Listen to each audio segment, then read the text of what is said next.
Politicians in Nigeria have to come to realize that they cannot have it both ways. They cannot call themselves leaders and at the same time steal from what belongs to the people. They cannot claim to have the people at heart and then do things that go contrary to such.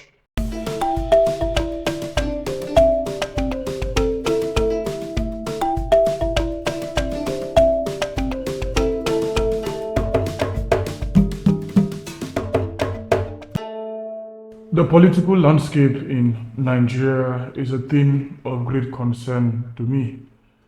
The way things are, or the way things have been allowed to go, over time, build and allowed to wallow in corruption, nepotism, and the likes of this, are concerns that are not being raised on a daily basis.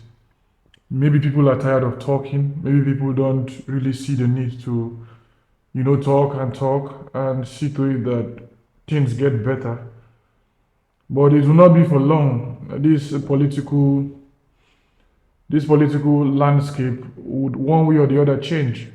It is either going to change for good or for worse. But if things don't get fixed, if nobody really start talking for real, which I believe we have been talking for a very long time, but talk becomes so cheap when they are not backed with proof, they are not backed by action. That is where we're lacking. We've been talking for a very long time, but nothing has been done. Nothing has been done. Nothing in the right direction. Politicians in Nigeria have to come to realize that they cannot have it both ways. They cannot call themselves leaders and at the same time steal from what belongs to the people. They cannot claim to have the people at heart and then do things that go contrary to such principle or to such ideation. And we have a long way to go as a people, and I'm just scared that we are not just heading towards the right direction, and we don't have real leaders. The few we have who are towing the right direction are swallowed by the noise and the confusion of the crowd of bad guys doing bad stuff and leading badly, exchanging brown envelopes here and there, and it's annoying that human beings have not learned from history. History, according to Achebe, that will pass terrible anathema on us after we must have, finished our betrayal down here. History which neither personal fame nor name can prevent us from. History that judges without fear of favor. History that can call out whosoever she wants to call without having fear for anything. It is this history we don't look at sometimes, that we do the type of things we get to do.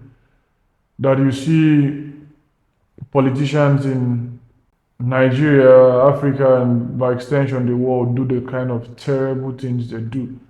Making poor policies, putting themselves first, putting their ego ahead of their calling for service and the likes of this. And it is just so annoying to watch this happen.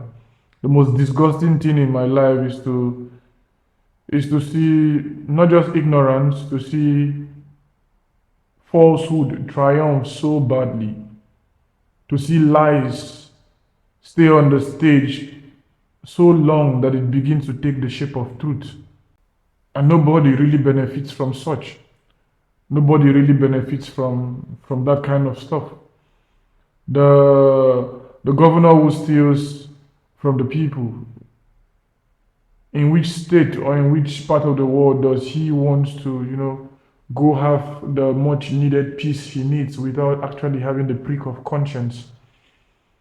There's this popular saying that the problem is not to steal the village drum, but where will the person who actually steals such a drum going to play it? Where will such a person play such a drum? Because when you steal a community's drum, which is meant for the community, you almost like have to live in hiding with it for the rest of your life, and mostly you cannot even ordinarily use it yourself. Same thing happens with when you steal from the people. Dike Chukwumerije said that nobody steals political power and uses it well.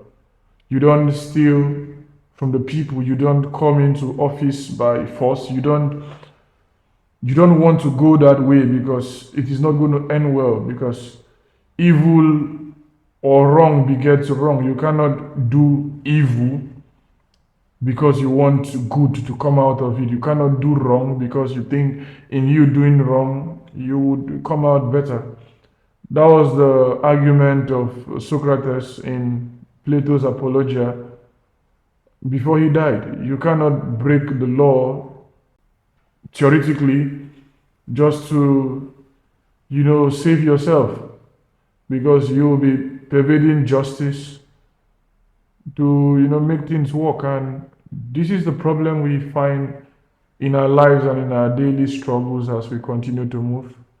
The problem of, leadership standing to reclaim what we ought to say and avoid what we shouldn't say. I am Biringkpa.